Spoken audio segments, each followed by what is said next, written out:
pada tanggal 18 bulan Mei tahun 2023 pukul 9 pagi. Kawasan pusat Jakarta Pusat mendadak gempar oleh sebuah suara menggelegar yang mengguncang seluruh hufuk. Seorang pria mengenakan seragam berwarna biru dan memakai sabuk pengaman jatuh dari lantai 35 Menara Jakarta Raya dan menghantam kanopi lantai 3, membuatnya tewas seketika. Berdasarkan berkas yang berhasil dikumpulkan, korban diidentifikasi sebagai Andi Wirawan, berusia 32 tahun, seorang pekerja pembersih kaca berpengalaman lebih dari 7 tahun, bekerja untuk perusahaan layanan kebersihan industri Bersih Jaya Facility Service. Segera setelah insiden terjadi, petugas polisi sektor Ben Hill bersama tim laboratorium forensik Polri Jakarta tiba dan langsung memasang garis pembatas di lokasi kejadian. Ratusan karyawan yang bekerja di dalam gedung diminta menghentikan seluruh aktivitas. Semua kamera pengawas disegel untuk kepentingan penyelidikan. Dari penampakan awal, banyak orang mengira bahwa kejadian ini hanyalah kecelakaan kerja yang tragis. Namun, keterangan para saksi mata menunjukkan ada sesuatu yang janggal. Menurut petugas keamanan gedung, hanya beberapa menit sebelum jatuh, Andi masih terlihat menggantung di sisi luar lantai 35 bersama seorang rekan kerja bernama Bagas Pratama. Ketika insiden terjadi, sabuk pengaman milik Andi tiba-tiba putus. Sementara sabuk milik Bagas tetap utuh. Bagas bersaksi, "Saya hanya mendengar suara gesekan tajam, lalu Andi hilang begitu saja. Semua berlangsung dalam waktu kurang dari 2 detik. Tim pemeriksa teknis kemudian meneliti sabuk pengaman dengan mata telanjang dan menemukan bahwa bagian yang putus tidak tampak seperti hasil tarikan kuat atau keausan alami, tetapi lebih menyerupai bekas potongan benda tajam. Di lokasi tidak ditemukan tanda-tanda kekerasan fisik, namun tas peralatan korban tampak terbuka paksa dan sebuah ponsel yang jatuh pecah di dekatnya ternyata masih merekam sebuah video yang sedang berjalan. Sumber awal dari tim penyidik menyatakan bahwa video di ponsel tersebut merekam sekitar 3 menit sebelum kecelakaan terjadi. Dalam rekaman terlihat Andi berbicara melalui radio komunikasi dengan seseorang di dalam gedung. Suaranya terdengar bergetar. "Tolong cek lagi bagian kaitannya. Saya merasa ini longgar sekali." 10 detik setelah kalimat itu, rekaman bergetar kuat, terdengar jeritan nyaring. Lalu sinyal terputus. Aparat kemudian mengekstrak data kamera luar ruangan di lantai 35 dan lantai atap. Yang membuat mereka terperanjat adalah munculnya sosok seorang pria lain di area titik jangkar. Mengenakan seragam teknisi tetapi bukan dari perusahaan Bersih Jaya Facility Service. Menurut prosedur resmi, area tersebut hanya boleh diakses oleh petugas kebersihan bersertifikat dan teknisi internal gedung. Tetapi ketika daftar petugas yang dijadwalkan bertugas pagi itu diperiksa, tidak ada satupun nama teknisi yang terdaftar bekerja di area tersebut. Kasus ini langsung dilimpahkan ke Ditreskrimum untuk diselidiki sebagai dugaan sabotase peralatan kerja yang menyebabkan kematian. Dari berkas awal, kematian Andi Wirawan jelas bukan peristiwa kebetulan. Ini adalah kisah fiksi bergaya investigatif dan tidak menggambarkan kasus nyata manapun. Bila Anda ingin mengetahui kelanjutan misteri tentang rekaman video dan pria tak dikenal tersebut, silakan like dan subscribe agar kami semakin semangat membuat bagian selanjutnya. Setelah seluruh rekaman kamera lantai 35 dianalisis, tim penyidik di Treskrimum menemukan satu detail yang sangat penting. Pria tak dikenal itu muncul tepat 7 menit sebelum Andi jatuh. Dalam rekaman, ia terlihat memakai helm keselamatan berlogo perusahaan teknik, mengenakan seragam abu-abu, dan membawa tas peralatan besar. Namun, berdasarkan data akses gedung, tidak ada satupun teknisi berseragam seperti itu yang terdaftar masuk hari tersebut. Yang lebih mencurigakan, segera setelah Andi jatuh, Kamera koridor lantai 35 merekam pria tersebut bergegas turun melalui tangga darurat teknis dan menghilang sebelum petugas keamanan menutup lokasi.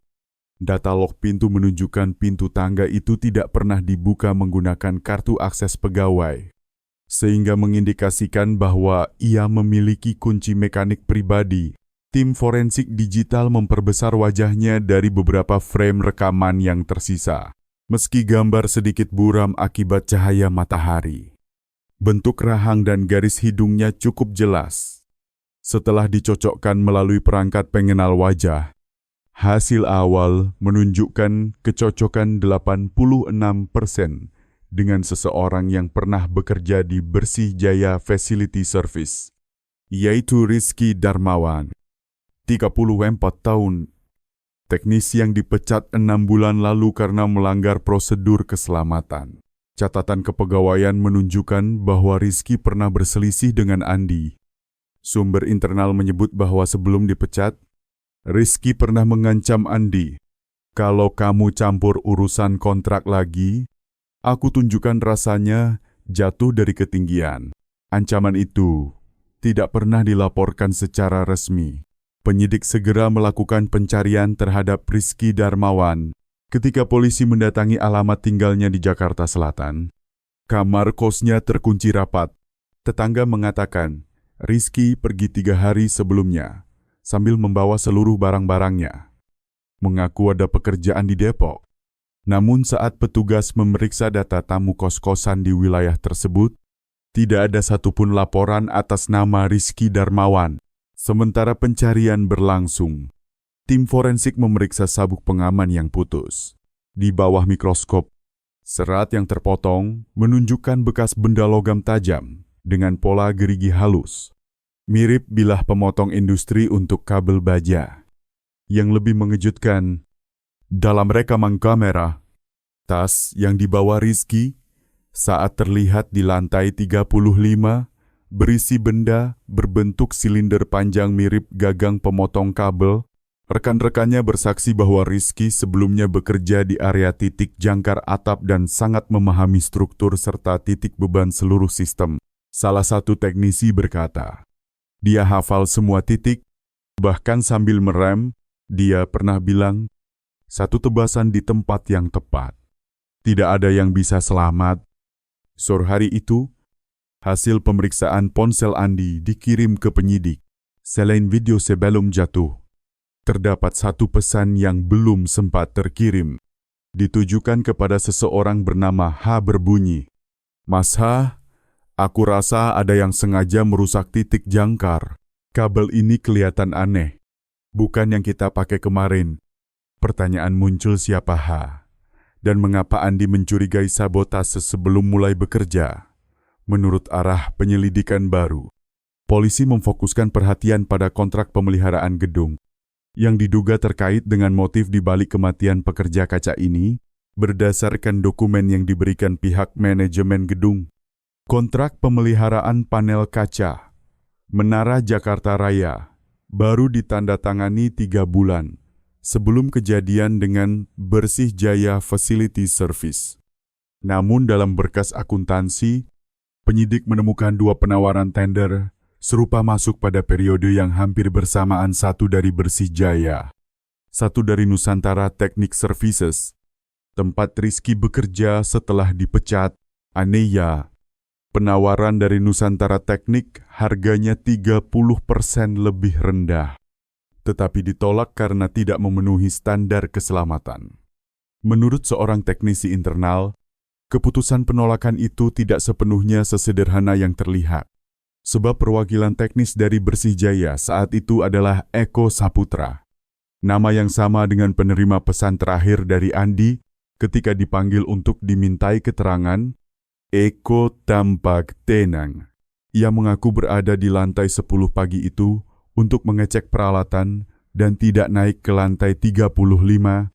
Namun data penjejak lokasi dari ponselnya menunjukkan ia sempat berada di area atap sekitar pukul 8.47.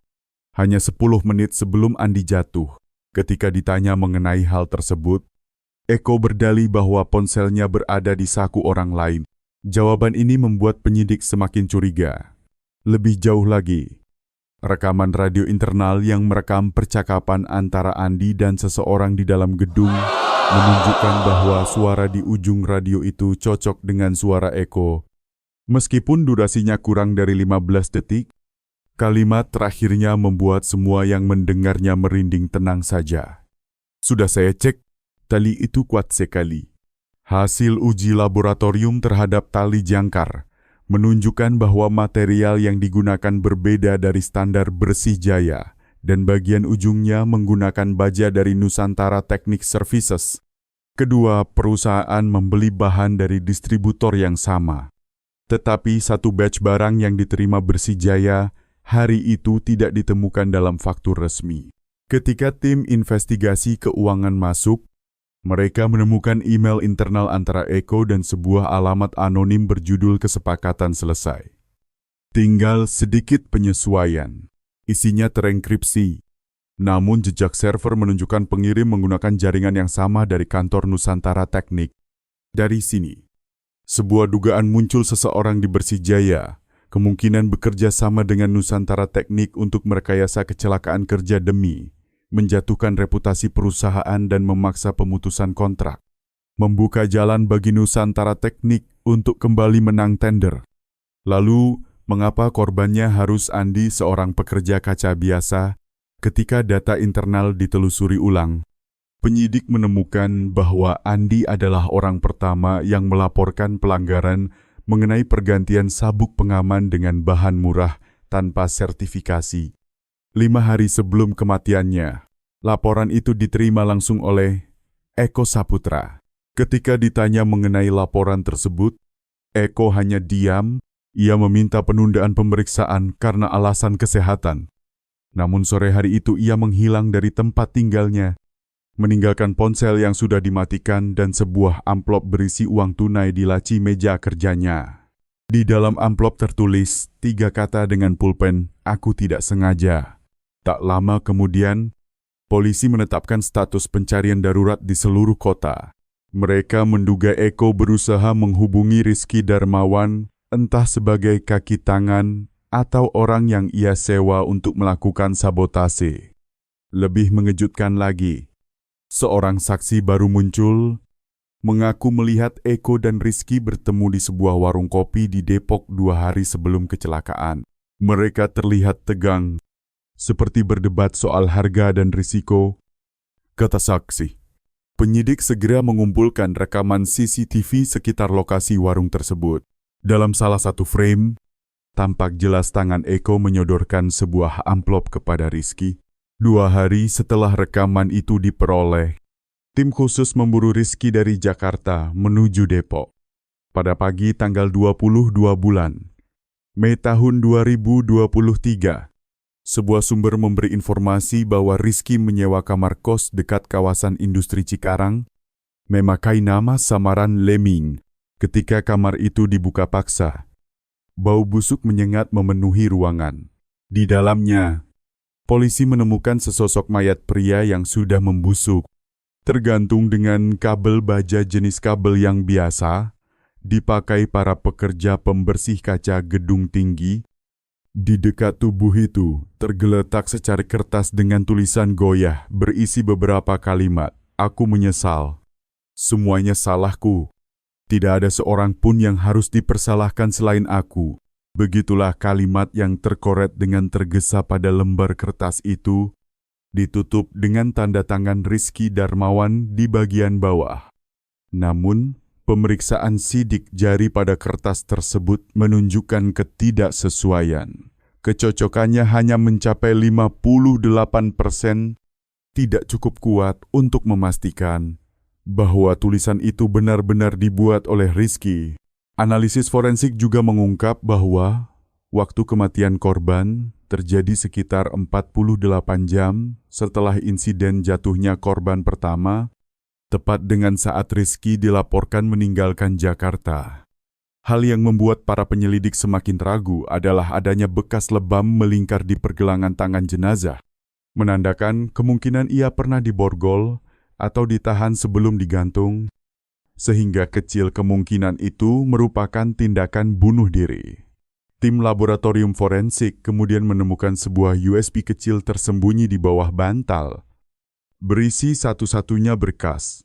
Video berdurasi 2 menit 18 detik. Walau gambar tampak kabur, suara terdengar jelas. Dan itu adalah suara Rizky. Dengan napas berat, ia berkata, "Mataku terasa perih.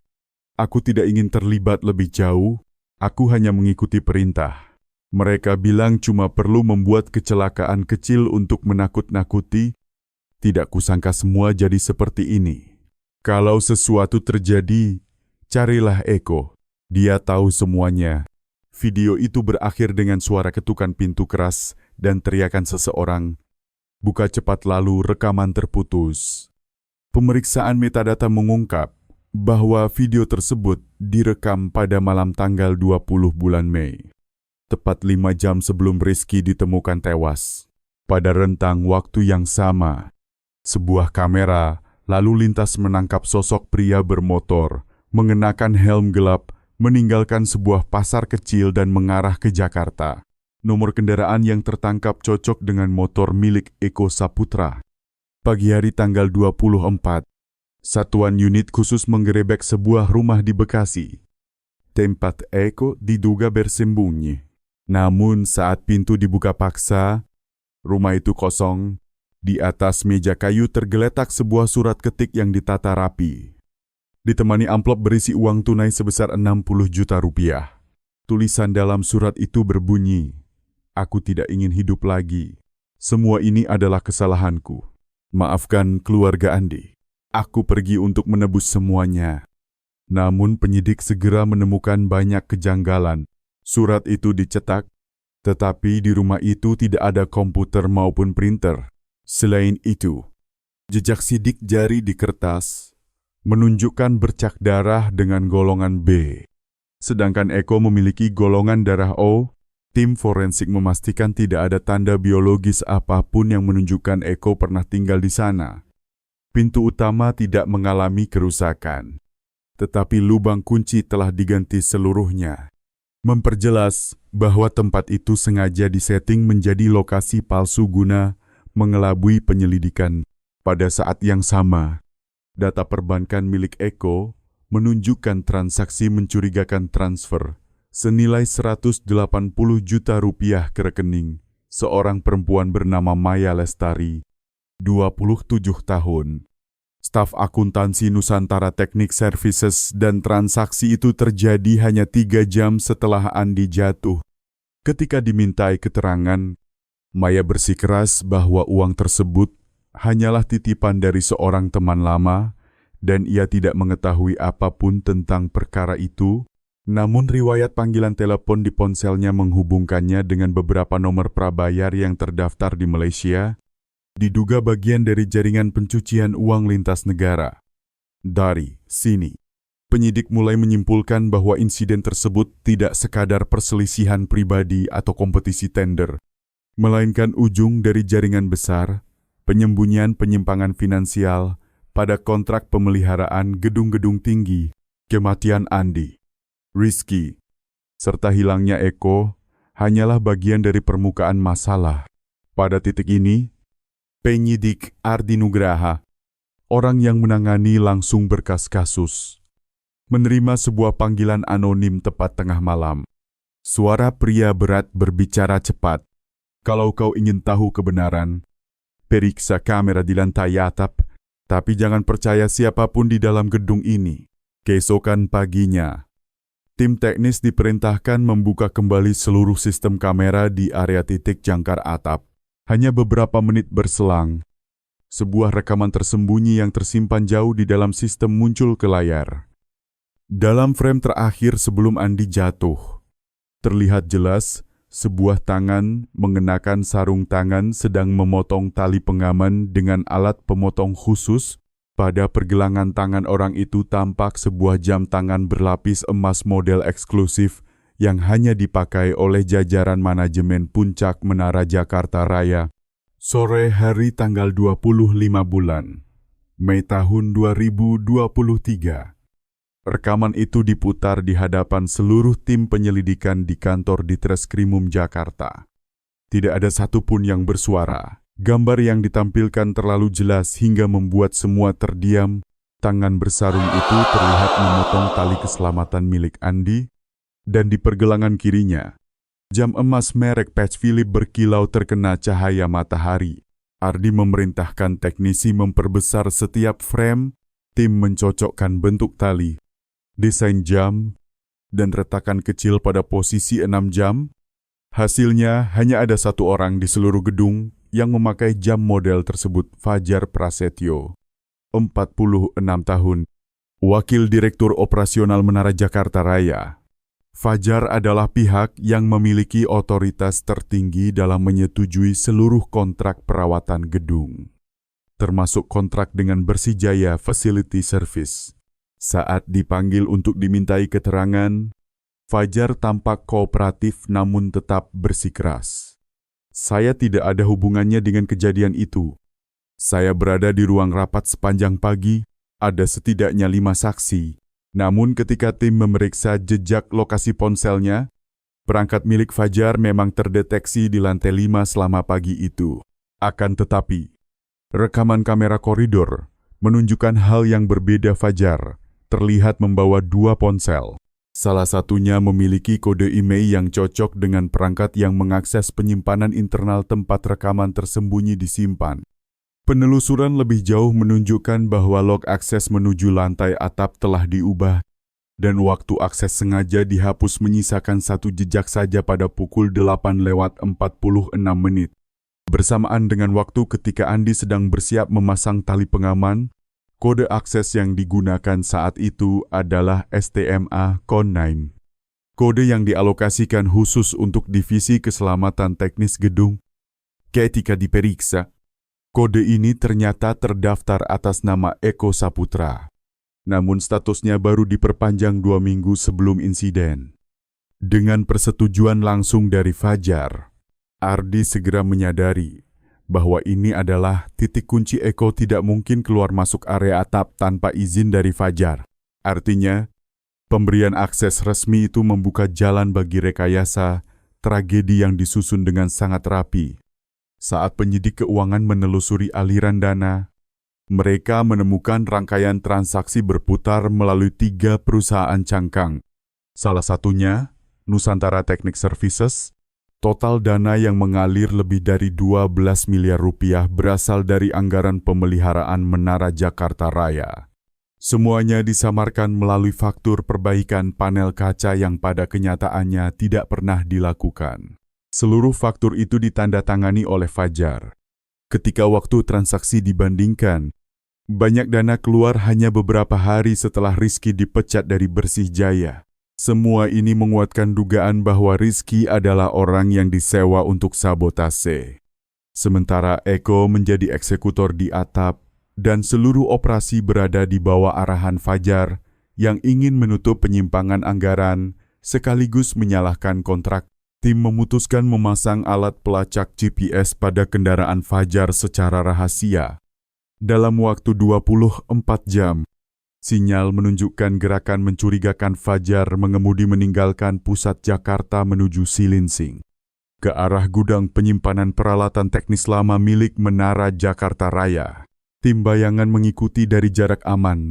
Ketika pintu gudang dibuka paksa, mereka menemukan puluhan gulungan tali keselamatan, alat pemotong, kabel jangkar, dan sebuah brankas besar. Di dalamnya, selain uang tunai, terdapat sebuah USB berisi seluruh percakapan email antara Fajar dan Eko. Salah satu pesannya berbunyi, "Eko, cukup 1 kasus saja. Setelah itu manajemen akan membatalkan kontrak. Hapus semua jejak. Sisanya biar aku urus." Dan baris terakhir setelah selesai, "Sisa pembayaran akan kukirim lewat Maya." Perintah penangkapan segera dikeluarkan. Namun ketika tim tiba di rumah Fajar pada pagi hari tanggal 27, villa itu sudah kosong. Rekaman kamera keamanan sekitar menunjukkan seorang pria mengenakan topi gelap menarik koper besar keluar rumah pada pukul 2:11 dini hari. Menu Bandara Soekarno-Hatta. Tidak ada penerbangan reguler yang mencatat nama Fajar Prasetyo. Penelusuran lebih lanjut mengungkap bahwa ia bepergian melalui jalur kargo bersama seorang pengusaha, memakai paspor dengan identitas Teguh Santoso, sebelum melarikan diri menuju luar negeri beberapa jam sebelum surat penangkapan keluar. Ketika jejak perjalanan internasional ditelusuri, pihak berwenang menemukan bahwa identitas Teguh Santoso sama persis dengan orang yang pernah dicari di Singapura pada tahun 2018 karena kasus pencucian uang lintas negara. Potongan akhir dari teka-teki mulai tersingkap kematian pekerja pembersih kaca hanyalah salah satu mata rantai kecil dalam jaringan pencucian uang internasional yang beroperasi melalui kontrak pemeliharaan gedung tinggi. Yang patut diperhatikan, seluruh kontrak tersebut ternyata disahkan oleh satu orang, dan tanda tangan akhir pada semua berkas itu sama persis dengan tanda tangan Direktur Keuangan dari korporasi pemilik Menara Jakarta Raya. Ketika Maya Lestari dipanggil untuk dimintai keterangan, ia menjelaskan bahwa dirinya hanya menandatangani dokumen berdasarkan kewenangan yang diberikan oleh Fajar Prasetyo, tanpa pernah membaca isi detail kontrak tersebut. Namun saat tim teknis menelusuri ulang seluruh email perusahaan, mereka menemukan fakta lain dalam kurun waktu 2 tahun terakhir. Maya telah melakukan banyak transaksi pengiriman uang pribadi ke luar negeri dengan total lebih dari 2,4 juta rupiah. Melalui beberapa rekening perusahaan perantara yang terhubung dengan sebuah konglomerat finansial berbasis di Singapura. Teguh Santoso, orang yang pernah diburu pada tahun 2018, pernah beroperasi. Pada stadium ini, berkas penyelidikan resmi berbalik arah. Insiden pekerja pembersih kaca jatuh ternyata hanyalah penyamaran untuk menutupi aktivitas pencucian uang lintas negara. Dengan Fajar Prasetyo berperan sebagai mata rantai perantara. Sementara itu, Teguh Santoso, orang yang memiliki kecocokan 8% DNA dengan Fajar, diduga memiliki identitas ganda atau kehidupan paralel. Karena meragukan hal tersebut, Ardi Nugraha resmi meminta tes DNA atas barang bukti yang dikumpulkan di lokasi kejadian Fortuner tersebut. Hasilnya mengejutkan seluruh tim penyidik. Sampel DNA di tangan korban kocok 99% dengan Fajar. Namun sidik jarinya hanya mirip 2%. Dari situ muncul satu hipotesis, bisa jadi Fajar telah menjalani operasi perubahan identitas. Atau seseorang yang memiliki hubungan darah dekat dengan Fajar telah bergabung dengan kejahatan ini. Gunakan identitas sebagai pengganti wanir, rencana pencucian uang terancam terbongkar. Direktorat Imigrasi kemudian melakukan pemeriksaan menyeluruh terhadap daftar paspor lama dan menemukan seorang pria bernama Teguh Santoso, lahir tahun 1977, warga negara Vietnam, yang tercatat meninggalkan Indonesia menuju Malaysia melalui jalur sungai pada pukul 3 dini hari tanggal 27. Keberangkatan itu terjadi hanya 30 menit sebelum jasad yang diduga sebagai Fajar Prasetyo ditemukan di dalam mobil Fortuner. Perahu motor yang digunakan Teguh disewa melalui perusahaan Indochina Marine Transport, sebuah badan usaha maritim di mana Maya Lestari tercatat sebagai salah satu pemegang saham. Ketika nakoda perahu diamankan untuk diperiksa, ia memberi kesaksian bahwa ia disewa oleh seorang pria beraksen utara yang mengenakan masker, membayar 2 kali lipat dari harga biasa, dan memintanya untuk tidak mengangkat wajah. Saat dilakukan pencocokan foto, nakoda menunjuk gambar Fajar dan mengatakan sangat mirip. Hanya orang itu memiliki bekas luka bakar kecil di pipi kanan. Kesaksian ini membuat penyidik memahami bahwa Fajar Prasetyo sebenarnya belum mati. Pria yang ditemukan di dalam Fortuner hanyalah orang pengganti. Sementara Teguh Santoso, orang yang memiliki kecocokan DNA 8% dengan Fajar, adalah pihak yang sebenarnya sedang melarikan diri. Malam itu juga, Red Notice internasional langsung diterbitkan. Lapisan demi lapisan jaringan pencucian uang yang bersembunyi di balik kontrak pemeliharaan gedung tinggi mulai terungkap, namun dalang utamanya masih berada di luar jangkauan. Dan hal itu membuat seluruh tim penyidik merasakan tekanan yang menyesakkan. Pada pukul 23.58, sebuah email anonim masuk ke kotak surel Ardi Nugraha. Pesannya hanya satu kalimat, jangan lanjutkan pencarian, karena orang yang memberi perintah masih duduk di dalam institusimu sendiri. Keesokan paginya, tanggal 28 bulan Mei tahun 2023, suasana di markas Ditreskrimum memanas. Email anonim tersebut segera diserahkan kepada tim teknis untuk melacak sumbernya. Hasil analisis menunjukkan bahwa pesan itu dikirim dari server internal unit penyidikan, menggunakan perangkat enkripsi tingkat perwira. Dengan kata lain, ada anggota kepolisian sendiri yang terlibat dalam menutupi kejahatan ini. Tim teknis kemudian memeriksa seluruh log akses email selama 48 jam terakhir. Hasilnya mengejutkan, hanya 2 akun yang melakukan login dalam rentang waktu 23:12 sampai 59 detik. Satu adalah akun milik Ardi Nugraha, dan satu lagi adalah akun cadangan milik Kompol Satrio Adiputra, Wakil Kepala Unit Investigasi Ekonomi. Satrio adalah perwira berpengalaman lebih dari 20 tahun. Dan merupakan orang yang mengawasi langsung aspek keuangan dalam penyelidikan Menara Jakarta Raya. Ketika diminta hadir, ia tampak tenang dan berkata, "Saya tidak tahu siapa yang memakai akun cadangan itu. Mungkin teknisi meminjamnya untuk memproses data." Namun 15 menit kemudian, tim teknis melaporkan bahwa akun cadangan itu diakses dari komputer di ruang kerja Satrio. Dan komputer tersebut tidak pernah dipinjamkan kepada siapapun. Selain itu, perangkat tersebut menyimpan salinan file USB barang bukti yang metadatanya telah diubah. Dengan waktu penyalinan terjadi 6 jam sebelum barang bukti disegel secara resmi.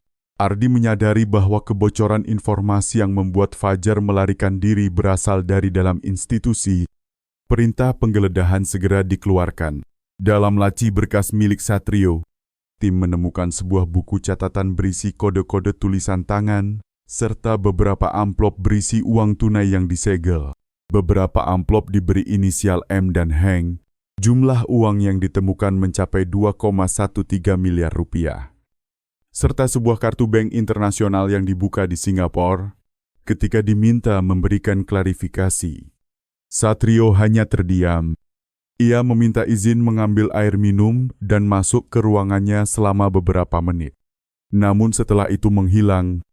Rekaman kamera menunjukkan ia menuruni tangga darurat sambil membawa telepon genggam. Kemudian lenyap di lantai 3. Tim pencari menyisir seluruh gedung tetapi tidak menemukan tanda-tandanya. Ventilasi lantai 3 ditemukan dalam keadaan terbuka paksa, dengan sutas tali nilon tersangkut, menunjukkan bahwa ia melarikan diri melalui sisi luar gedung. Tak lama setelah itu, polisi menerima laporan warga tentang seorang pria berhem putih melompat ke atas sebuah truk pengangkut material menuju arah tol Jakarta-Bandung. Truk tersebut berhasil dihentikan di pos pemeriksaan Lingsuan. Namun tidak ada penumpang yang cocok dengan deskripsi. Di bawah kursi pengemudi, petugas menemukan sebuah ponsel rusak, tetapi kartu SIM-nya masih aktif. Setelah data dipulihkan, hanya tersisa satu pesan yang dikirim 2 menit sebelum Satrio menghilang. Semua sudah berada di tangan mereka. Berhentilah, Ardi. Jejak teknis menunjukkan kartu SIM itu menggunakan sistem registrasi anonim. Tetapi alamat IP terakhirnya berasal dari server Singapura, tempat Fajar Prasetyo alias Teguh Santoso pernah mengelola transaksi keuangan. Dari sini, gambaran besar mulai muncul dengan jelas. Kompol Satrio Adiputra adalah mata-mata internal. Orang yang membocorkan informasi, menghapus jejak, dan menerima uang dari jaringan internasional. Laporan baru masuk pada malam berikutnya. Seorang saksi menghubungi polisi dan mengatakan bahwa ia melihat seorang pria dalam keadaan terikat dengan tali plastik kemudian dilempar ke tepi Sungai Siliwung di daerah Trengtok. Ketika tim penyelamat tiba, mereka menemukan sesosok tubuh pria mengenakan kemeja putih mengambang sekitar 200 meter dari lokasi yang disebutkan. Pemeriksaan forensik memastikan bahwa jenazah tersebut adalah Kompol Satrio Adi Putra. Tidak ditemukan luka tembak, tetapi terdapat bekas cekikan kuat di leher. Yang membuat seluruh tim merinding adalah sebuah lembar kertas yang ditemukan di dalam saku bajunya. Tulisan tangan menggunakan pulpen berisi kalimat, "Jangan percaya siapapun di institusimu. Akan ada orang lain yang mengambil alih semuanya." Kertas itu dilipat menjadi 4, dan di bagian belakang tercetak sebuah cap berwarna merah yang identik dengan stempel resmi di Treskrimum. Namun, hasil pemeriksaan menunjukkan bahwa cap tersebut bukan berasal dari Satrio. Saat data internal diperiksa, hanya ada 3 orang di unit itu yang memiliki hak memakai stempel resmi, di antaranya adalah Ardi Nugraha. Malam itu, ketika seluruh anggota lain sudah pulang, Ardi duduk sendirian di ruang kerjanya, memandangi lembar kertas itu untuk waktu yang lama. Cahaya dari layar komputer memantul di wajahnya yang tegang. Ia membuka kotak surel pribadi. Dan tepat pada pukul 22.03 muncul satu email anonim lainnya. Pesannya berbunyi, "Jika kau benar-benar ingin mengetahui kebenaran, datanglah ke atap Menara Jakarta Raya pada pukul 3 dini hari. Aku akan menunjukkan seseorang yang masih hidup. Malam tanggal 29 bulan Mei tahun 2023. Jakarta diselimuti kabut tipis. Angin malam bertiup melewati deretan gedung tinggi. Dan di pusat kota, lampu di puncak Menara Jakarta Raya masih menyala redup, tempat di mana seluruh peristiwa ini dimulai. Ardi Nugraha melangkah turun dari mobil taktis yang ia bawa sendiri. Mengenakan rompi anti peluru. Tidak ada yang tahu kemana ia pergi. Ia tidak melapor kepada atasan, juga tidak membawa regu pendamping. Ia hanya membawa sebuah pistol K54, lampu sendeksi, dan satu USB berisi seluruh data kasus barang bukti yang seharusnya sudah ia serahkan ke ruang penyimpanan. Tepat pukul 2:57. Arti menggesekar tu akses menu lantai atap. Pintu besi berat itu terbuka perlahan, disertai hembusan angin dingin dan suara engsel berderit panjang. Sinar lampu neon dari sebuah jendela kecil cukup terang untuk memperlihatkan sosok seseorang berdiri membelakangi Ardi di tepi pagar pengaman. Suaranya parau dan bergetar, seolah mencoba menutupi sesuatu. "Kau datang, aku tahu kau tidak akan berhenti." Ardi menggenggam senter dengan kuat. Orang itu berbalik. Itu adalah Fajar Prasetyo. Namun wajahnya gelap. Satu sisi pipinya tampak memiliki luka bakar memanjang. Ia mengenakan jaket teknisi gedung, tetapi di baliknya terlihat perban tebal melilit perutnya. Darah masih merembes dari luka yang belum sembuh. "Kau pikir semuanya selesai saat aku menghilang?" Fajar tertawa lirih. "Ardi, kau tidak mengerti. Ini bukan sekadar kasus. Ini satu sistem." Ardi melangkah maju. Pistol tetap diarahkan rendah. "Kau membunuh orang, kau memalsukan lokasi kejadian. Sistem apa yang kau maksud?" Fajar melangkah mundur sedikit, mendekati tempat tali keselamatan lama masih tergantung. "Andi tidak seharusnya mati. Mereka butuh seseorang untuk menciptakan kehebohan, untuk memutus kontrak.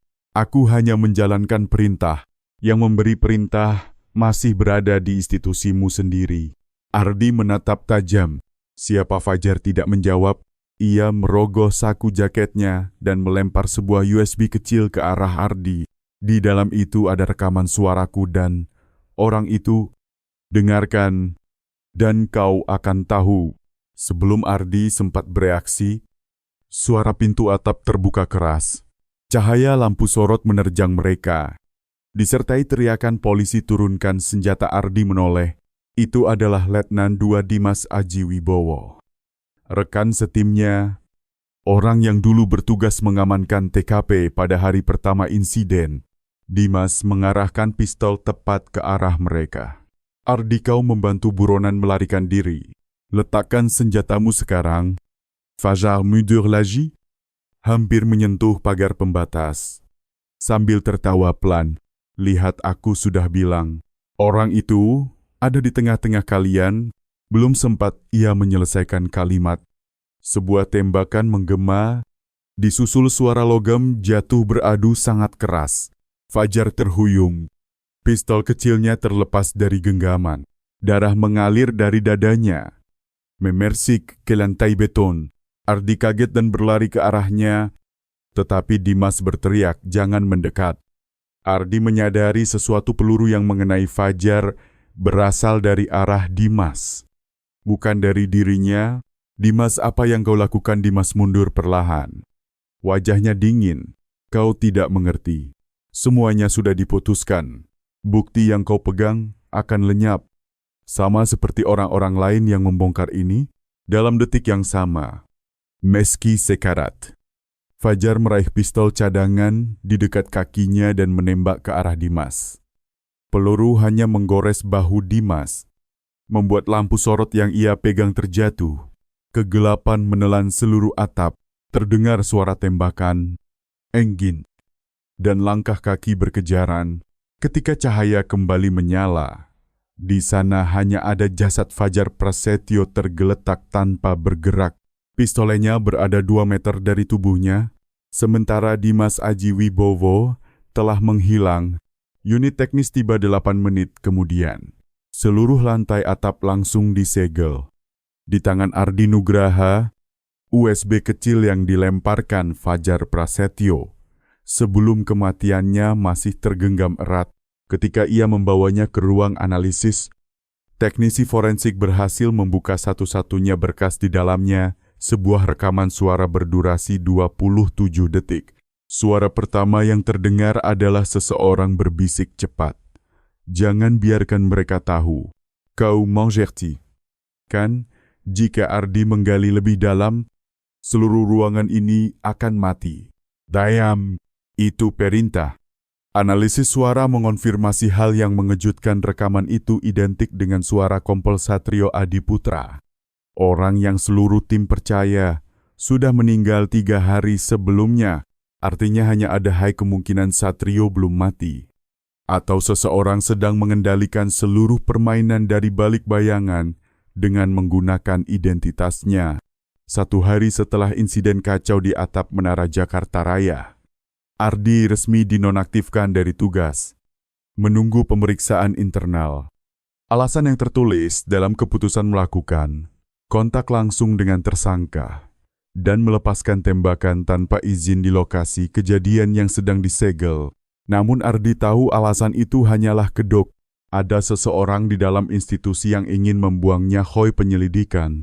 Teori kemudian, hasil pemeriksaan autopsi terhadap tubuh yang dianggap sebagai Fajar Prasetyo tiba di meja penyidik.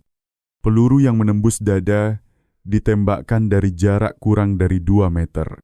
Namun sudut tembaknya tidak sesuai dengan posisi pistol Letnan II Dimas Aji Wibowo, yang saat itu dituduh menembak. Ini berarti Dimas bukan hanya menutupi jejak, ia sengaja membungkam Fajar. Namun ketika tim menelusuri data GPS milik Dimas, sistem menunjukkan bahwa ia meninggalkan lokasi sejak pukul 22:40, hampir 20 menit sebelum tembakan terjadi. Catatan sistem ternyata telah diubah. Seseorang telah mengakses server internal menggunakan kode masuk milik Kompol Satrio Adiputra. Teknisi forensik memeriksa metadata. Semuanya mengarah pada hal yang mustahil benar. Kode identifikasi itu milik Satrio. Tapi bagaimana mungkin seorang yang dianggap telah mati bisa login dari server yang hanya dapat diakses dari kantor pusat? Karena situasi semakin rumit, sebuah tim investigasi khusus dibentuk kembali.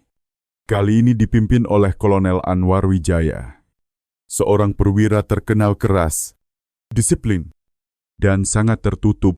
Ia menatap Ardi dan berkata, "Kaulah satu-satunya yang dipercaya Satrio. Kau tidak dicopot, kau sedang diuji, teruskan sampai ke akar." Ardi kembali ke Menara Jakarta Raya.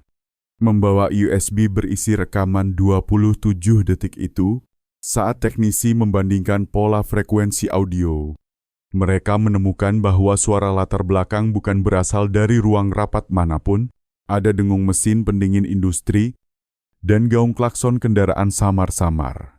Ciri khas itu identik dengan lantai B3, area ruang pemeliharaan gedung yang telah disegel sejak insiden kematian Andi Pratama. Ardi turun ke lantai B3, pintu besi berkarat mengeluarkan bunyi panjang saat ia mendorongnya. Bau lembab dan jamur menyengat. Lampu kuning berkedip pelan di bawah cahaya senter. Ia melihat deretan kontainer karton bertuliskan arsip perawatan 2021. Ketika ia membuka salah satunya, isi di dalam bukan dokumen, melainkan perangkat keras komputer lama, server penyimpanan video, dan kotak khusus berisi puluhan kartu identitas. Semua kartu identitas itu mencantumkan foto Satrio Adiputra, tetapi dengan tanggal lahir berbeda-beda. Di sudut ruangan, sebuah laptop menyala, kipasnya masih hangat. Di layar terdapat tulisan, "Jangan percaya perintah manapun. Baca berkas KA." Ardi membuka file itu, video mongkel. Wajah Satrio muncul di layar kusut. Berjenggot tebal, tampak sangat lelah. "Ardi, jika kau melihat ini, berarti mereka sudah menangani aku, bukan membunuh, mengganti. Aku disembunyikan. Orang yang kau lihat mati, hanya pengganti. Tidak ada yang bisa lari dari Menara Jakarta Raya." Di belakang Satrio terdengar langkah kaki mendekat lalu video mati. Tiba-tiba, lampu seluruh lantai B3 padam. Mesin mati. Keheningan mencekam. Suara angin dari ventilasi terdengar, seperti erangan panjang. Ardi menyalakan senter dan mengangkat pistol.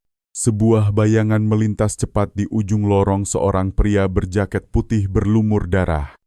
Ia menghikar, namun hanya menemukan pintu darurat yang baru saja dilas dari luar. Logamnya masih panas. Ardi memecahkan panel samping dengan gagang pistol dan merangkak keluar menuju ruang teknis B2. Lampu di sana masih menyala. Lantai dipenuhi jejak kaki basah. Di antara jejak-jejak itu, satu sangat jelas, ukuran 42 dan dicocokkan dengan catatan sepatu milik Letnan 2 Dimas Aji Wibowo. Pada saat yang sama, server pusat Treskrimum diserang. Puluhan berkas terkait kasus Menara Jakarta Raya dihapus, termasuk laporan autopsi Satrio, hasil penggeledahan rumah Fajar, log perjalanan Dimas. Semuanya lenyap. Hanya satu yang selamat, salinan video asli di dalam USB pribadi Ardi. Malam itu, telepon Ardi berdering, nomor tak dikenal. Di ujung sana hanya terdengar napas panik. "Jika engkau ingin hidup, tinggalkan kota. Mereka menuju rumahmu." Suara itu sangat mirip dengan suara Satrio. Ardi langsung menuju apartemennya di Depok Timur. Saat tiba, pintu sudah dirusak. Seluruh arsip kasus hilang. Di meja, hanya ada satu foto dicetak dari rekaman atap Andi Pratama sedang tergantung dalam harnes. Di belakangnya, seorang teknisi sedang membungkuk memotong tali pengaman. Dan orang itu adalah Letnan 2 Dimas Aji Wibowo. Wajahnya terlihat jelas, mata tajam, senyum tipis. Di pergelangan tangan, sebuah arloji emas identik dengan milik Fajar Prasetyo. Ardi menggenggam foto itu. Ia akhirnya mengerti kasus Menara Jakarta Raya belum selesai. Dimas bukan hanya pengkhianat, ia adalah orang yang memegang seluruh kunci. Bahkan mungkin adalah orang yang memanipulasi Satrio. Ardi meninggalkan kota dengan USB dan pistol kecil. Di tengah perjalanan, sebuah pesan anonim masuk besok malam pukul 2 dini hari. Gudang nomor 9, Pelabuhan Kakung. Datang sendiri. Jika ingin tahu di mana Satrio, malam tanggal 31 bulan Mei tahun 2023. Hujan turun deras seperti ditumpahkan dari langit. Pelabuhan Cakung diterangi lampu natrium kekuningan. menciptakan bayangan panjang di antara tumpukan kontainer baja yang menjulang seperti dinding logam.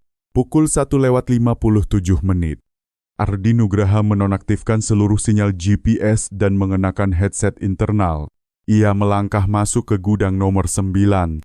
Lokasi yang tertulis dalam pesan anonim, udara terasa pekat bau oli, besi karat, dan kelembapan bercampur menjadi satu.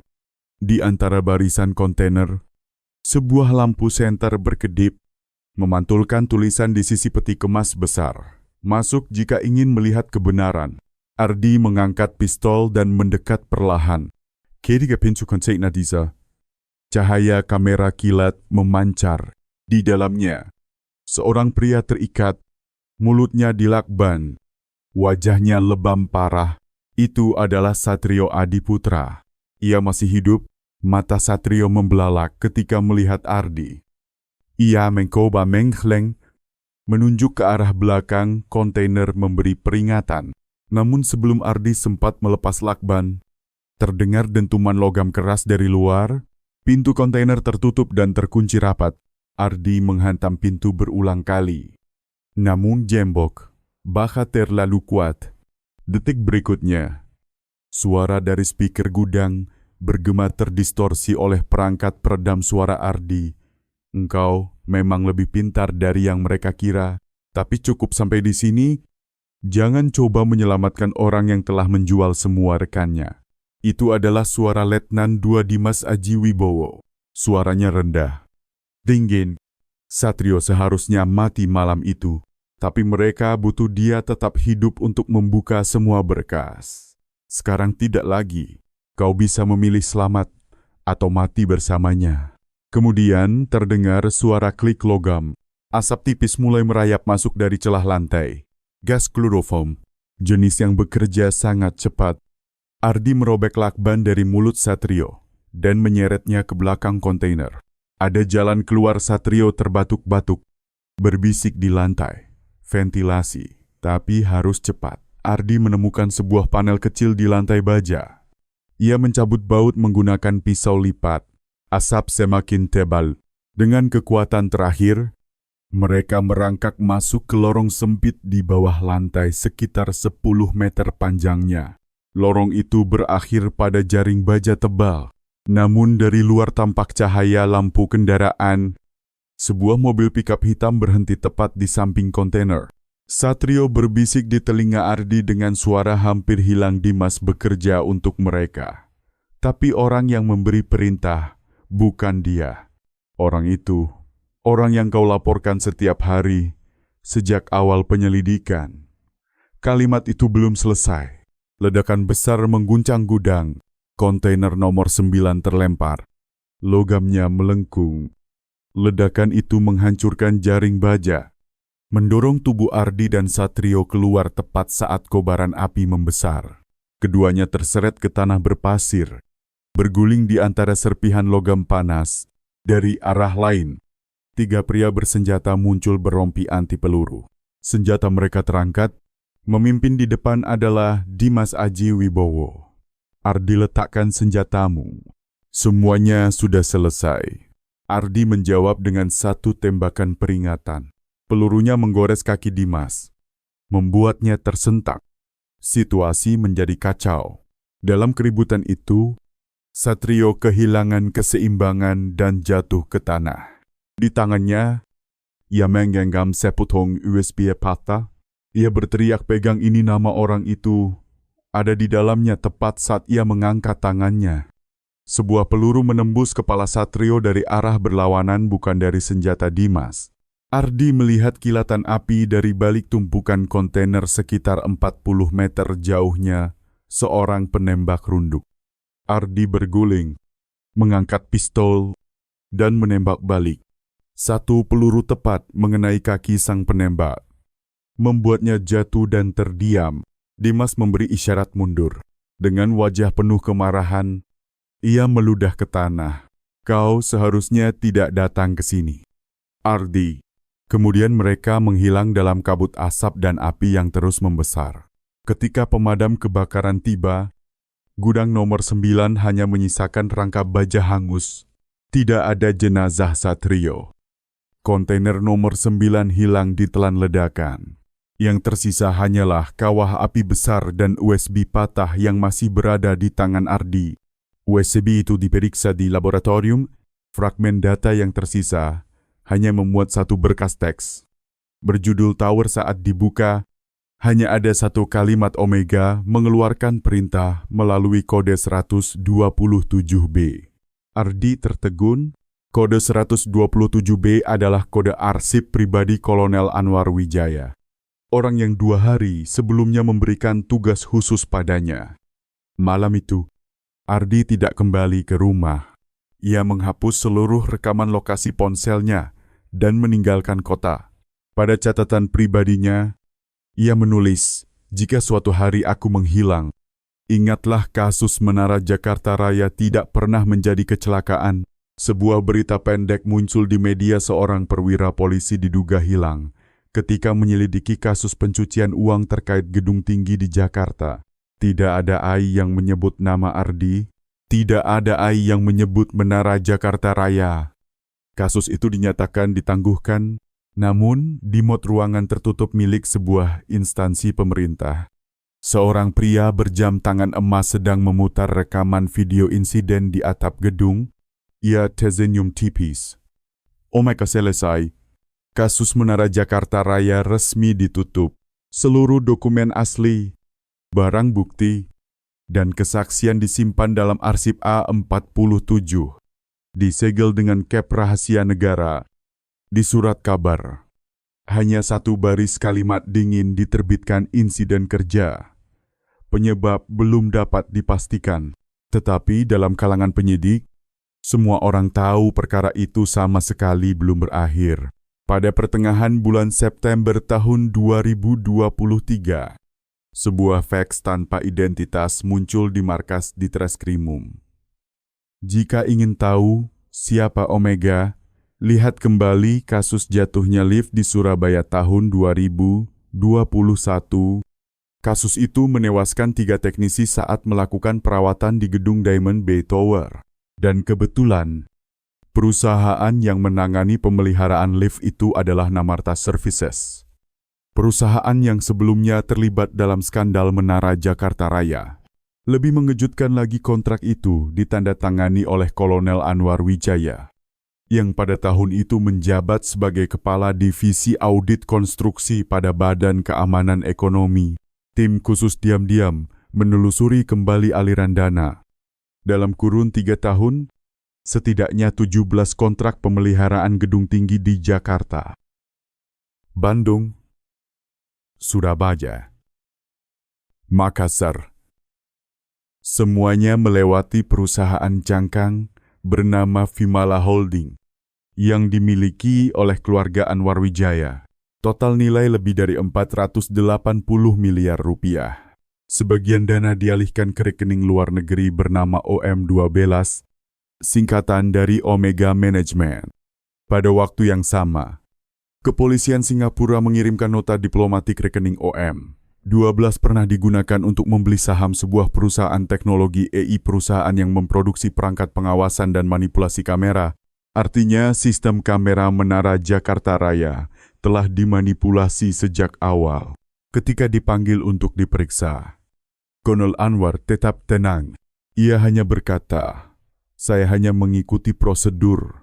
Semua kontrak memang telah melalui proses verifikasi kementerian. Namun, hasil penyelidikan dari Direktorat Teknik Forensik menunjukkan bahwa orang yang memasang perangkat lunak pengawasan internal pada sistem kamera Sion Tower adalah Satrio Adiputra. Berkat hal itu, seluruh rekaman gambar, suara, serta jalur keluar masuk gedung secara otomatis dialihkan ke server pribadi miliknya. Dari sana, data tersebut kemudian mengalir ke kelompok Teguh Santoso dan Fajar Prasetyo.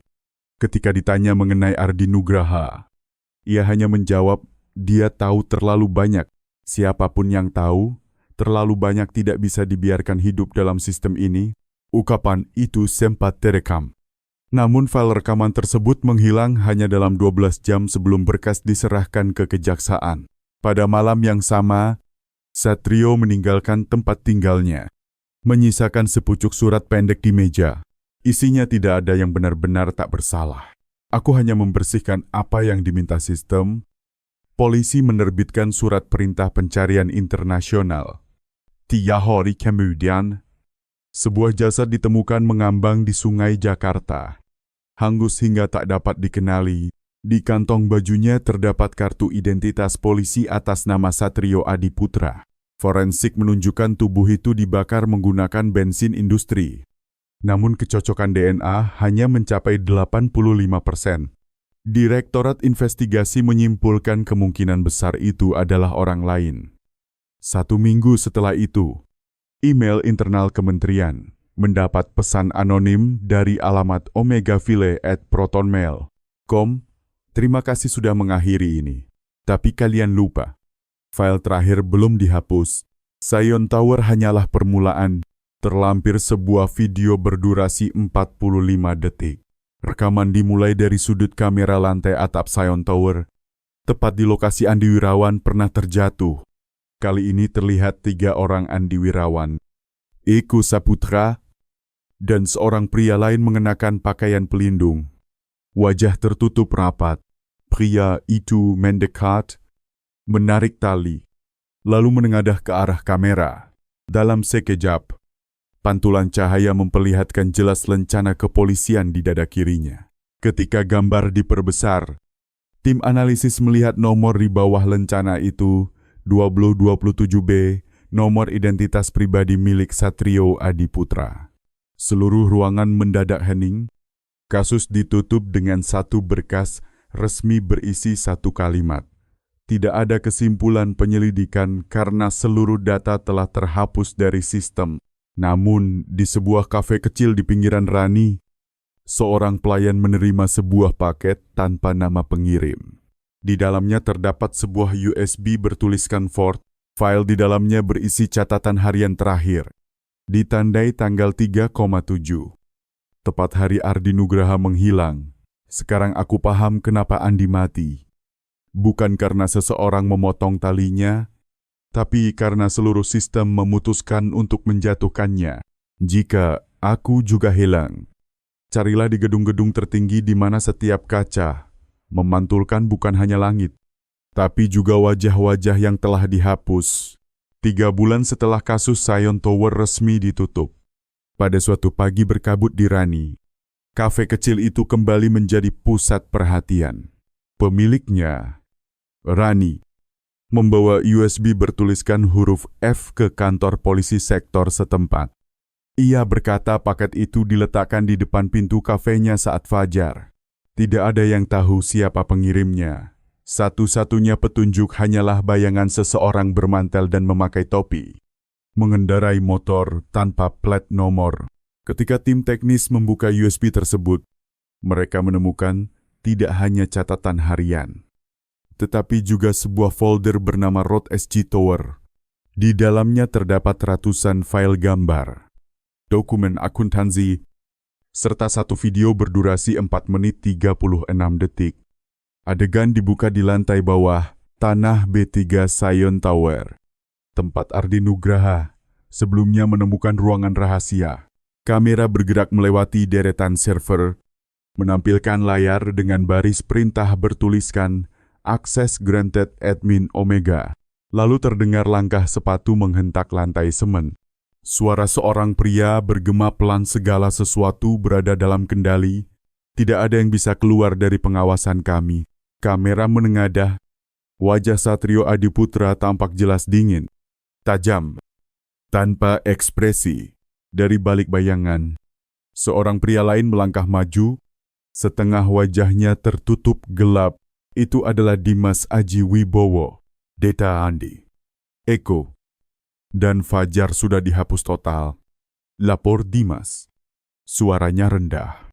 Tidak ada satupun jejak yang bisa ditemukan. Bagus. Yap, Satrio. Matanya menatap lurus ke arah lensa. Orang-orang yang menangani insiden di Sungai Jakarta semalam sudah menyelesaikan pekerjaannya. Tidak ada jasad yang akan ditemukan. Baik. Yukap Dimas. Sekarang saatnya memulai fase kedua. Video berakhir dengan logo Omega berwarna merah, huruf Yunani, dan tulisan Phase High Nationwide Expansion. Begitu laporan teknis dikirim ke pusat. Baru 10 menit kemudian sistem server utama diserang. Seluruh data dalam USB terhapus dari jarak jauh, cadangan file pun hilang. Operator shift malam bersaksi bahwa sebelum server kolaps, ia melihat satu baris kode terakhir muncul di layar Omega Active System Cleansing Initiated. Pada hari yang sama, telepon kafe Rani berdering. Suara laki-laki di ujung telepon berbicara pelan, namun tegas, "Kau tidak seharusnya melihatnya. Jangan simpan salinan apapun. Ini bukan urusanmu." Panggilan berlangsung tepat 27 detik. Lalu terputus. Sesaat setelah itu, terdengar suara kecil seperti letupan listrik dari sinyal yang direkam. Aparat mendeteksi gelombang radio militer di latar belakang, namun sebelum polisi bergerak, Rani menghilang. Kamera CCTV sekitar hanya menunjukkan seorang pria jaket hitam memaksa membawanya keluar. Wajahnya tidak terlihat, tetapi di pergelangan tangan kirinya tampak jelas satu bekas luka bakar identik dengan luka di wajah Fajar Prasetyo. Kabar itu kemudian sampai ke telinga Bambang Setiawan, mantan rekan Ardi. Tanpa memberitahu siapapun, ia mengajukan cuti panjang, membawa salinan sementara video yang berhasil dipulihkan. Lalu berangkat menuju Rani. Sebelum pagi, ia mengirim satu email internal tanpa nama penerima. "Kalian pikir semua sudah terhapus? Tapi aku masih punya satu salinan. Sion Tower hanyalah awal. Ada 8 gedung lain di bawah kendali Omega. Jika aku tidak kembali dalam 7 hari, sebar seluruhnya." 3 hari kemudian, Bambang sampai di Malaysia mencari seseorang yang diduga Rizky Darmawan. Dikabarkan masih hidup, namun di perbatasan Nentikong. Kamera menunjukkan Bambang melangkah keluar dari pos pemeriksaan, lalu menghilang di kerumunan. Tidak ada rekaman berikutnya. 2 minggu berlalu. Tiba-tiba, email miliknya secara otomatis mengirim paket berisi file terkompresi bernama VVN ke puluhan redaksi media nasional. Ukurannya hampir 6 GB. Namun sebelum unduhan selesai, jaringan internet nasional mengalami gangguan selama beberapa menit. Saat koneksi kembali, file itu sudah terhapus dari semua server penerima. Hanya tersisa satu salinan. Berada di sebuah penyimpanan anonim dan mulai diunggah oleh seseorang ke jaringan gelap internasional. Desas-desus beredar bahwa file itu berisi daftar lengkap penerima aliran dana Omega selama 5 tahun termasuk pejabat, polisi, dan para pengusaha besar. Di bawah judul unggahan tersebut hanya tertera satu kalimat, "For we continue your work." Tidak lama kemudian, seluruh sistem platform gelap itu diserang dan ditutup paksa. Tidak ada yang tahu siapa pengunggahnya. Sejak hari itu, di Sion Tower, lampu atap selalu menyala tepat pukul 3 dini hari. Lalu padam beberapa menit kemudian, teknisi gedung mengaku sumber listrik ke area itu telah diputus. Namun lampu tetap menyala, dan dalam cahaya samar itu, warga sekitar sesekali melihat sosok pekerja pembersih kaca menggantung diam di udara tanpa bergerak menatap ke arah mereka. Malam tanggal 12 Oktober 2023. Hujan turun di Jakarta lebat seperti tirai kelabu. Tepat pukul 3 dini hari, seperti setiap malam, lampu atap Sion Tower menyala tiba-tiba, memantulkan kilau basah di dinding kaca. Seorang petugas keamanan yang sedang berjaga menceritakan, "Awalnya saya kira sistem korslet. Tapi kemudian saya melihat seseorang tergantung di antara lantai 35 dan 36. Memakai seragam pembersih kaca berwarna hijau. Dia diam saja, tidak bergoyang sama sekali. Padahal angin kencang." Saat tim teknis gedung datang pagi-pagi untuk memeriksa melalui jendela lantai 36, tidak ada siapapun di sana. Yang tersisa hanyalah tali pengaman yang terbelah dua. Ujung talinya hangus, seolah terbakar suhu amat tinggi. Di samping titik pengait, ditempelkan selembar kertas tahan air. Tulisan di dalamnya berbunyi, "Ardi telah melihat. Sekarang giliran kalian." Unit investigasi langsung menutup area tersebut. Namun ketika mereka memeriksa data kamera, keseluruhan rekaman dari pukul 2.58 sampai 3.07 hilang total. Log server menunjukkan sistem melakukan riset otomatis karena ancaman keamanan. Namun tidak ada satupun sesi login terekam pada jam itu. Tiba-tiba, Dimas Aji Wibowo, yang sebelumnya dikabarkan melarikan diri, muncul di lokasi dengan memakai identitas sebagai penyidik dari pusat. Ia menunjukkan surat tugas dan meminta seluruh perangkat pengawasan atap diserahkan ke dirinya untuk dibawa ke markas besar. Ketika petugas keamanan ragu dan meminta konfirmasi, ia menjawab dengan dingin perintah Omega. Tidak ada yang berani membantah setelah mendengar nama itu. Sore harinya, ketika perangkat penangkap angin di atap sedang dibongkar, seorang teknisi menemukan sebuah kamera tambahan tersembunyi di balik panel ventilasi. Perangkat itu tidak terdaftar dalam cetak biru instalasi bangunan. Ketika rekamannya diekstrak, video itu hanya berdurasi 20 detik. Namun menampilkan sesuatu yang membuat semua orang membeku. Dalam rekaman, terlihat seorang pria berseragam pekerja kaca memanjat pagar pembatas. Berdiri diam di bawah cahaya lampu atap. Lalu ia menoleh langsung ke arah kamera. Wajahnya kabur, namun garis-garisnya sangat mirip Andi Wirawan, pekerja kaca yang sudah dinyatakan meninggal. Di pergelangan tangannya tampak luka jahitan panjang, dan jam tangan emasnya retak parah. Begitu rekaman dikirim untuk dianalisis, perangkat penyimpannya tiba-tiba memanas dan meleleh. Log internal menunjukkan ada akses jarak jauh terjadi 5 detik sebelum perangkat terbakar. Titik koordinat akses itu mengarah ke satu lokasi di area Danau Sentani. Unit taktis segera berangkat menuju lokasi. Di tepi danau, mereka menemukan sebuah rumah kayu ditinggalkan. Di dalamnya hanya ada satu meja dan sebuah laptop yang masih menyala. Di layar tertulis Omega Face Activated. Di bawah meja terdapat sebuah telepon genggam yang sudah gosong, dengan ukiran 2 huruf di casing bagian luar Forte. Beberapa meter dari situ, polisi menemukan jejak kaki di tanah basah ukuran 42, masih baru. Ketika tim teknis mengekstrak data dari laptop sebelum sistemnya melakukan penghancuran otomatis, mereka berhasil menyelamatkan satu file terakhir. File itu berisi peta Indonesia dengan 9 titik merah besar menandai kota-kota Medan, Surabaya, Makassar, Bandung, Semarang, Tangerang, Batam, Depok, dan Jakarta. Di setiap titik terdapat hitungan mundur dimulai dari angka 90. Tidak ada yang memahami maknanya. Hingga keesokan harinya pukul 9:15. Sistem listrik mahkota B Tower di Surabaya tiba-tiba mati total. Di layar keamanan, sebelum sinyal padam, muncul tulisan fase confirmed. Pada saat yang sama, seluruh 9 titik dalam peta mulai menghitung mundur secara serempak. Di Danau Sentani, kabut tebal menggulung permukaan air. Seorang pemancing melihat sosok pria memakai seragam pembersih kaca berdiri di atas rakit kecil di tengah danau. Ketika sosok itu menoleh, ia melihat luka bakar besar di pipi pria tersebut. Dalam sekejap, sosok itu menghilang.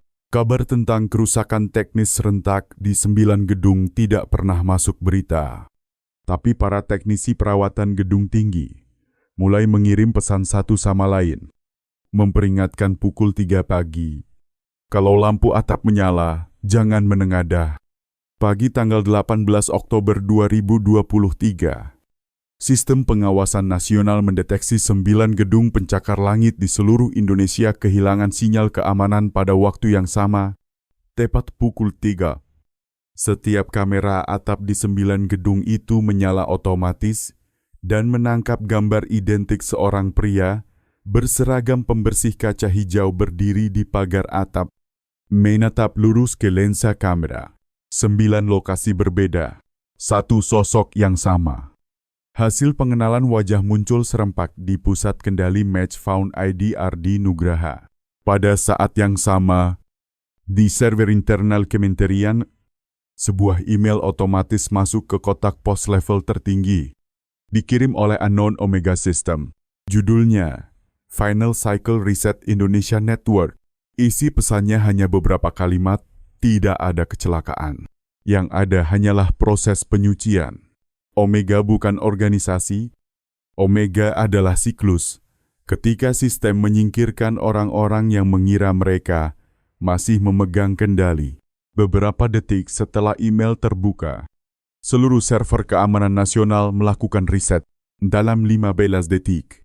Semua data yang berkaitan dengan Sion Tower, 6A Services, Winmin Holdings, serta seluruh insiden teknis 5 tahun terakhir lenyap tanpa jejak. Setiap laporan, setiap catatan, setiap berkas, semua kosong seolah tidak pernah ada. Pada hari yang sama, petugas kebersihan atap Sion Tower menemukan sebuah ransel hitam. Di dalamnya terdapat pistol K54, kartu identitas polisi atas nama Ardi Nugraha, serta satu tumpukan dokumen hampir 300 halaman bertanda berkas nomor 0. Tidak untuk diselesaikan. Halaman pertama berisi tulisan tangan serampangan. Tintanya masih basah. Jika kau membaca ini, berarti aku telah menyelesaikan putaran ini. Aku tidak mati. Tapi aku juga bukan lagi diriku. Omega tidak berada di atas sana. Omega ada dalam diri setiap orang ketika mereka memilih diam. Unit forensik memastikan tulisan itu sesuai dengan tulisan tangan Ardi. Namun DNA di pistol hanya cocok 92%. Kepala direktorat hanya berkata satu kalimat sebelum mengunci seluruh berkas. Dia telah menyatu dengan sistem yang ingin ia hancurkan. Beberapa hari kemudian, semua gedung kembali beroperasi normal. Listrik, lift, kamera semuanya berjalan tanpa gangguan. Para teknisi yang pernah terlibat dalam insiden Sion Tower dipindahkan atau tiba-tiba mengundurkan diri. Di jaringan internal lembaga, sebuah potongan kode muncul dan menyebar diam-diam. Setelah didekripsi, hanya ada satu kalimat photon for Omega. Dan sesaat setelah itu, komputer yang melihat kode itu mati total dan tidak dapat dihidupkan kembali. Malam 1 November, lampu atap Sion Tower kembali menyala. Petugas keamanan tua yang berjaga mengatakan, ia melihat dua sosok berdiri di tepi pagar, satu memakai seragam pembersih kaca hijau, satu lagi berseragam polisi. Ketika ia berlari naik, keduanya sudah lenyap, menyisakan seutas tali pengaman tergantung di udara, dan jam tangan emas yang retaknya menunjukkan waktu 3 tepat. Sejak hari itu, sistem keamanan mencatat satu pola aneh. Setiap tanggal 18, tepat pukul 3 dini hari, kamera atap Sion Tower menyala selama 9 menit. Lalu padam, tidak ada data yang berhasil dipulihkan. Setiap kali itu terjadi, layar hanya menampilkan satu pesan cycle completed awaiting next reset. Tidak ada lagi yang membicarakan Sion Tower. Tidak ada berita yang berani menyebut Omega. Namun di kalangan para teknisi gedung tinggi, satu aturan tak tertulis mulai menyebar. Saat bekerja di ketinggian, jangan pernah menatap kaca lantai 35 Sion Tower. Karena kadang, si pembersih kaca akan menatap balik.